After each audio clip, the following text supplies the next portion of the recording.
31 দফা এটা আমাদের প্রিয় নেতা জনাব তারেক রহমানের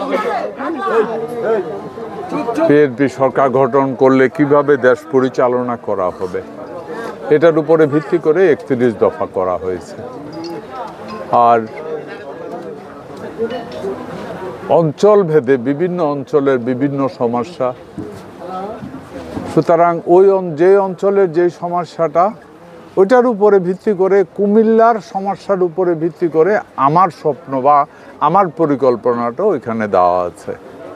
সো 31 দফা একই সাথে আমার ব্যক্তিগতভাবে এই অঞ্চলের ডেভেলপমেন্ট।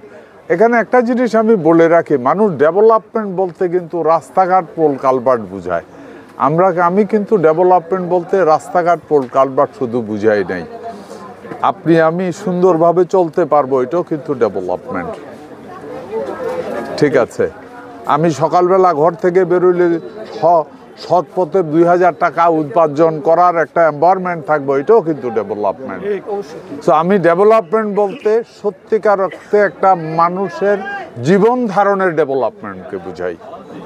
হ্যাঁ, অনেকেই ভুল করে আমি দেখি অনেক সময় আমাকে প্রশ্ন করে, ভাই রাস্তাঘাট পর হুমক রাস্তাটা। আরে ভাই, রাস্তা আমার মনে যদি শান্তি থাকে, ফেটে যদি বাদ থাকে, আইন যদি আমার পক্ষে থাকে, সুন্দরভাবে যদি জীবনযাপন চলে, রাস্তাকে আডু ফানি কাদা দিয়েও তো আমি হাঁটতাম পারি।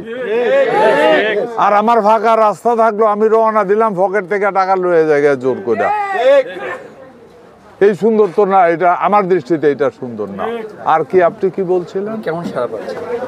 কেমন সাড়া পাচ্ছি? অ্যাকচুয়ালি গত 16-17 বছর মানুষ ভোট কিভাবে দিতে হয় নিয়মটাই ভুলে গেছে। আপনারাও জানেন, আপনি নিজে ব্যক্তি জীবনে ভোট দিতে পারছেন কিনা আমি জানি না।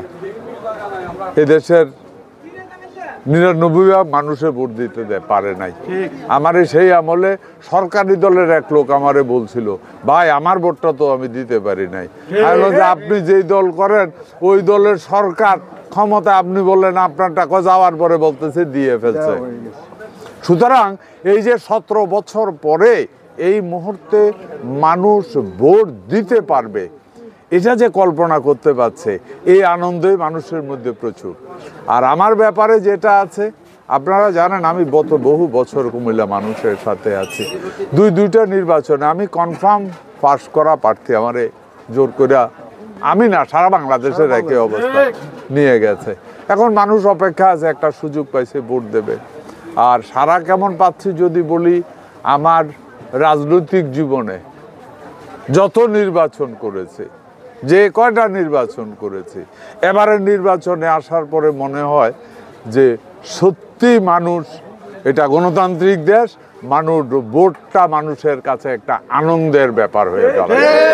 ওই রকম সাড়া পাচ্ছি। একেবারে ব্যবসায়ী বলেন, খেটে খাওয়া মানুষ বলেন, সবাই একই অবস্থা। ধন্যবাদ।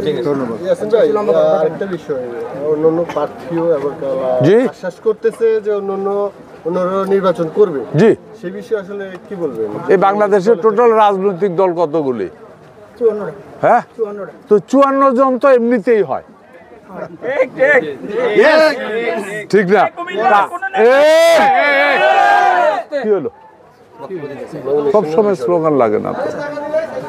54টা দলের যদি 54টা দল মানে গণতান্ত্রিক দল, এরা গণতান্ত্রিকভাবে দেশ পরিচালনা করতে চায়, তার মানে এরা ইলেকশনে অংশগ্রহণ করবে। ওইভাবে যদি হয় তাহলে 54 জন।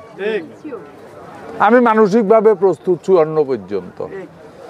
এরপরে আছে যেটা বিএনপি, এত বড় দল, তারপরে আছে স্বতন্ত্র, কত কিছু থাকতে পারে।